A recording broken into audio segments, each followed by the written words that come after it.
হঠাৎ করেই বাংলাদেশের মিডিয়া পাড়ায় একটি নিউজ ভাইরাল। এই নিউজটার হেডলাইনগুলো খেয়াল করেন। ভারতের সাথে গোপন বৈঠকের কথা স্বীকার করলেন জামাতের আমির। হেডলাইনগুলো তারা যেভাবে লিখেছে তা পড়ে সাধারণ পাঠকের মনে কি ধারণা হবে? তারা মনে করবে জামাত বুঝি ভারতের সাথে লুকিয়ে লুকিয়ে প্রেম করছে, এখন ধরা পড়ার পর তা স্বীকার করছে। আজকের রয়টার্সের নিউজ ও ভারতীয় কূটনীতিকদের সঙ্গে আমিরে জামাতের সাক্ষাৎ বিষয়ে বাংলাদেশি মিডিয়ার কুটুকৌশলের মূল ঘটনাটি হলো, আমিরে জামাত হাসপাতালে ভর্তি থাকাকালীন সময় দেশীয় রাজনীতিবিদদের পাশাপাশি পৃথিবীর বিভিন্ন দেশের ডিপ্লোম্যাটরাও তাকে দেখতে যান। সে সময় ভারতের কূটনৈতিক দলও আমিরে জামাতকে দেখতে দেয়। সে সময় তারা আমিরে জামাতকে অনুরোধ করেছিল তারা যে দেখতে এসেছে এটা যেন মিডিয়ায় প্রকাশ করা না হয়, অর্থাৎ গোপন রাখা হয়। তখন আমিরে জামাত ডক্টর শফিকুর রহমান ভারতীয় কূটনীতিককে জিজ্ঞেস করেন, কেন এটা গোপন রাখতে হবে? অন্য সবাই তো ওপেনলি এসেছে, আপনারাও তেমন, এটা ওপেনলি হতে সমস্যা কি? আমাদের সবার প্রতি সকল সম্পর্ক উন্মুক্ত হতে হবে, একে অপরের প্রতি উন্মুক্ত থাকতে হবে।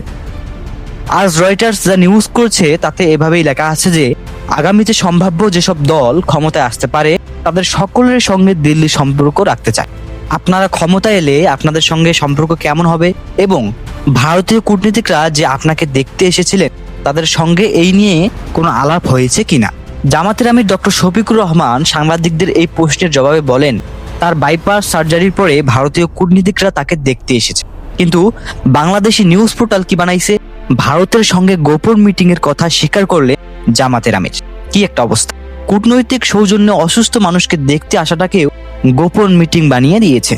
মজার বিষয় হচ্ছে এই কথা কেউ গোপনে অনুসন্ধান করে বের করে নেয়।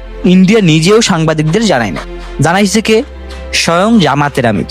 কেন জানাইছে? কারণ জামাত সরকার গঠন করলে ভারত জামাতের সঙ্গে সম্পর্ক কন্টিনিউ করবে কিনা এই প্রশ্নের জবাব দিতে। এত বড় ন্যারেটিভ জামাতের বিরুদ্ধে ছড়ালো আর জামাত হাত পা গুটিয়ে বসে আছে। এই দিক দিয়ে জামাতের মিডিয়া বিভাগে একটা বড় ধরনের ব্যর্থতা। বিএনপি আওয়ামী লীগের প্রথম সারির নিজস্ব পত্রিকা ও টিভি চ্যানেল আছে, কিন্তু জামাতে ইসলামী এত বড় একটা দল হওয়া সত্ত্বেও তাদের প্রথম সারির কোনো টিভি চ্যানেল বা জাতীয় দৈনিক নেই। এর ফলে কি হচ্ছে?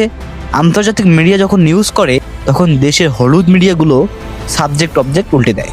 ওরা জানে জামাতের প্রতিবাদ করার জায়গা কেবল ফেসবুক পেজ বা প্রেস রিলিজ, কিন্তু মেইনস্ট্রিম মিডিয়ায় হেডলাইন তৈরি করার সক্ষমতা জামাতের নেই। জামাতের নীতি নির্ধারকদের বিনীত প্রশ্ন, আর কতদিন আপনারা গুজবের ভিকটিম হবে?